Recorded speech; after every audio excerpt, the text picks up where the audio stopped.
हाय दोस्तों, आज बात करेंगे हम हैकिंग के बारे में। हैकिंग किसे कहते हैं, हैकर कितने प्रकार के होते हैं और हैकर कैसे बने। तो दोस्तों सबसे हमारा फर्स्ट ऑप्शन आता है हैकिंग किसे कहते हैं।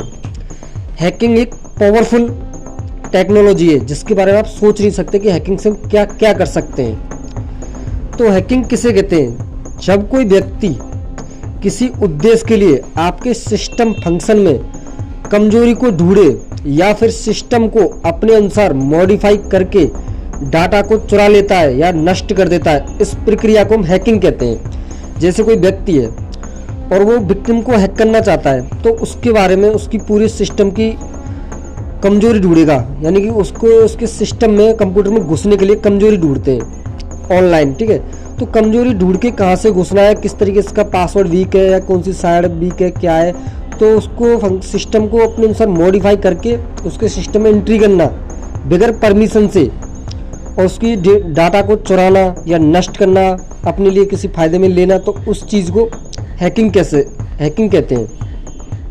ठीक है, आपकी समझ में आ गया होगा फर्स्ट में तो हैकिंग किसे कहते हैं। तो दूसरा ऑप्शन है हमारा हैकर कितने प्रकार के होते हैं। दोस्तों हैकर 3 प्रकार के होते हैं, black hat hacker, white hat hacker और ग्रे हैट हैकर।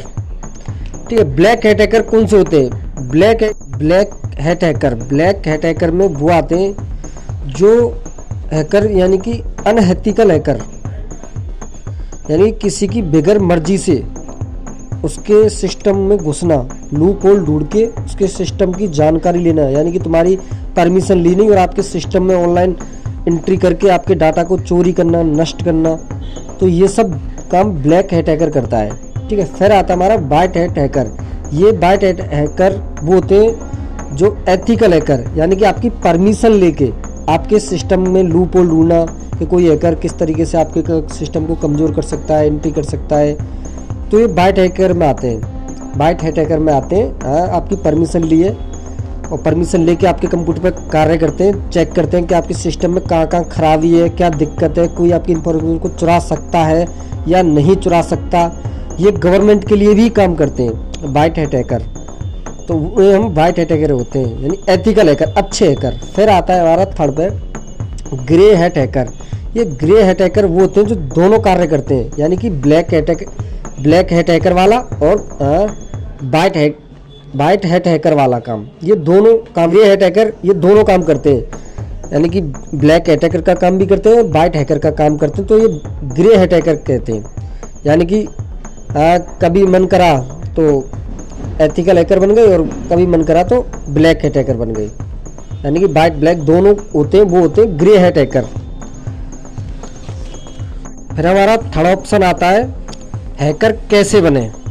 देखो, हैकर बनने के लिए आपको कंप्यूटर की बेसिक नॉलेज होना बहुत ज़रूरी है। आपने देखा होगा 1 या 2 दिन में, 2 महीने, 5 महीने में कोई हैकर नहीं बन सकता।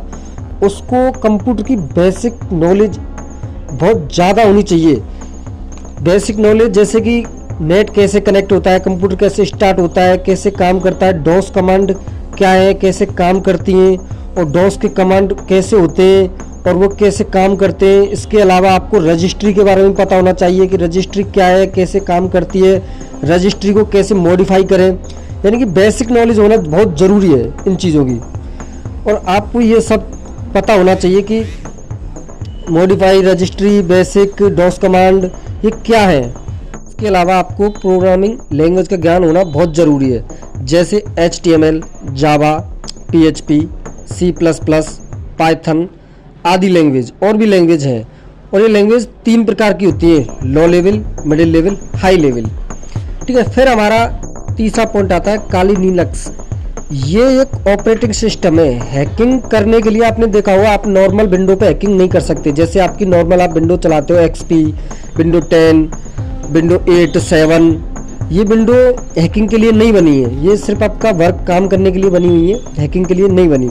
आपको हैकिंग कमांड आप दोगे वो काली लिनक्स ऑपरेटिंग सिस्टम है। जैसे आपकी विंडो होती है उसमें आपको सॉफ्टवेयर इंस्टॉल करना पड़ेगा काली लिनक्स का, ये ऑपरेटिंग सिस्टम है, इस पर कमांड आपकी चलती है। तो आपको देखा होगा आपने हैकर जितने भी हैकर हैं ये काली लिनक्स पे ही कमांड देते हैं। ठीक है, आप हैकिंग करना चाहते हो तो आप ऐसे नहीं नॉर्मल सिस्टम पे बैठ गए, विंडोज़ में XP 10, 11 जो भी है, XP 7, तो उन पे काम नहीं होगा हैकिंग का। हैकिंग के लिए आपको पहले आपके कंप्यूटर में काली यूनिक्स ऑपरेटिंग सिस्टम इंस्टॉल करना पड़ेगा। ठीक है, ये काली यूनिक्स सिस्टम आप इंस्टॉल कर लोगे तब जाके आपकी कमांड काम करेंगी, उस पर ही आपको कमांड देनी है। तो हैकिंग में सबसे जो आप काम करोगे कमांड का, वो काली यूनिक्स ऑपरेटिंग सिस्टम पे ही काम होगा। ठीक है, फिर आता है हमारा चौथा पॉइंट, नेटवर्किंग।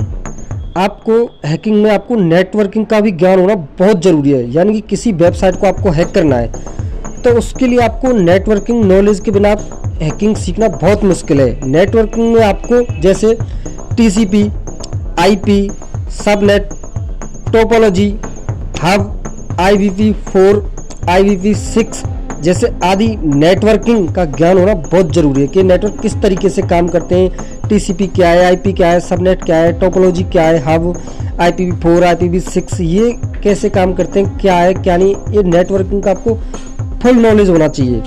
फिर आता है आपका पांचवा पॉइंट, डेटाबेस का। डेटाबेस को आपको जानकारी होनी चाहिए डेटाबेस की भी, जैसे MySQL, Oracle डेटाबेस, इन चीज़ों का आपका डेटाबेस में जानकारी होना बहुत ज़रूरी है हैकिंग के मामले में। ठीक है, फिर हमारी हैकिंग कैसे काम करती है इसके आते हैं हमारे इसके बाद हैकिंग के स्टेप। यानी कि ये सारा जो मैंने प्रोसेस बताया, इतनी जानकारी आप लेने के बाद यानी जो स्टेपिंग के वो हैकिंग के स्टेप होते हैं, यानी हमारा फर्स्ट स्टेप क्या है, सेकंड क्या है, थर्ड क्या है, वो स्टेप आते हैं। तो हमारे पहले स्टेप में आता है फुटप्रिंटिंग। ठीक है दोस्तों, फुटप्रिंटिंग। फिर हमारा दूसरा स्टेप आता है स्कैनिंग। फिर हमारा तीसरा स्टेप आता है एन्यूमरेशन। फिर हमारा चौथा स्टेप आता है सिस्टम हैकिंग। फिर हमारा पांचवा स्टेप आता है ट्रोजन। फिर हमारा छठवां स्टेप आता है वायरस एंड वर्म्स। फिर सातवां स्टेप आता है हमारा स्निफिंग। फिर हमारा आठवां स्टेप आता है सीजन हाईजैकिंग। फिर हमारा नौवां स्टेप आता है वेब हैकिंग। फिर हमारा 10वां स्टेप आता है क्रिप्टोग्राफी। फिर हमारा 11वां स्टेप आता है सबसे लास्ट का वायरलेस नेटवर्क हैकिंग। तो दोस्तों ये जो मैंने आपको बताए थे हैकिंग इन स्टेप पर काम करती है, फुटप्रिंटिंग, स्कैनिंग, एन्यूमरेशन। अब इनको मैं आपको समझाता हूँ। फुटप्रिंटिंग आपने देखा हमारा सबसे पहला स्टेप होता है हैकिंग करने के लिए। सबसे पहला हमारा जो, जैसे हमने किसी बंदे को हमने काली यूनिक्स वगैरह सब ज्ञान ले लिया, उसका लैंग्वेज वगैरह भी सीख ली हमने, तो किसी को हम हैक कर रहे हैं, किसी विक्टिम को, तो अपने सिस्टम पे सबसे पहले हम क्या करेंगे, सबसे पहले हम स्टार्टिंग करेंगे फुटप्रिंटिंग की। फुटप्रिंटिंग में क्या आता है, विक्टिम के बारे में इंफॉर्मेशन लेना। जैसे कोई बंदा है, आपको उसको हैक करना है तो फुटप्रिंटिंग यानी ऊपरली नॉलेज लेनी है उसको कि कितने बजे उठता है, कहाँ जाता है, किस कॉलेज में पढ़ता है, क्या करता है, काम क्या करता है, कितने दोस्त हैं, कौन सा फ़ोन यूज करता है, कौन सा उसके पास PC है, और मतलब ये फुटप्रिंटिंग आता है। उसकी बेसिक नॉलेज लेना, किसी बंदे को हम हैक कर रहे हैं, उसकी इन्फॉर्मेशन निकालना है हमको या उसको हैक करना है, तो उसकी हमको पूरी नॉलेज होनी चाहिए कि बंदा वो क्या कर रहा है इस टाइम, कौन सा फ़ोन यूज करता है, कौन सा कंप्यूटर है उसके पास, और कहाँ कितने बजे जाता है, कितने बजे आता है। ये सारा हमारा आता है फुटप्रिंटिंग में, पहला स्टेप। ठीक है, तो फिर हमारा दूसरा हमारा स्कैनिंग, यानी कि हम स्कैनिंग विक्टिम के बारे में पता लगाते हैं वो ऑनलाइन है या ऑफलाइन है। यानी कि जब हम उसके बाद हम किसी विक्टिम को हैक करेंगे तो उसको हमको पता लगाना पड़ेगा कि विक्टिम अपने सिस्टम पे या फ़ोन पे इस टाइम ऑनलाइन है, यानी उसके फ़ोन में या कंप्यूटर में नेट कनेक्ट है या नहीं। उसको हम ऑनलाइन चेक करते हैं विक्टिम के बारे में। तो ऑनलाइन चेक हम करते हैं पिंग बीप के द्वारा। हमको अपने काली यूनिक्स पर कमांड देनी पड़ती है, पिंग और बिंग बीप, इन पर हम कमांड देते हैं। इससे हमें पता चलता है विक्टिम ऑनलाइन है या ऑफलाइन है। तो हम पिंग लगा के उसका IP एड्रेस वगैरह ऐसे सब कुछ लगा के, बहुत बड़ी नॉलेज है, आपको मैं इस वीडियो में नहीं बता सकता कि विक्टिम को ऑनलाइन कैसे पता लगाए। अगर आपको वीडियो अच्छी लगे तो मुझे कमेंट करना, मैं आपको उसके बारे में भी बताऊंगा कि आप किस तरीके से पिंग यूज करोगे, पिंग बीप यूज करोगे। ठीक है, यानी कि विक्टिम को कैसे ऑनलाइन चेक करोगे।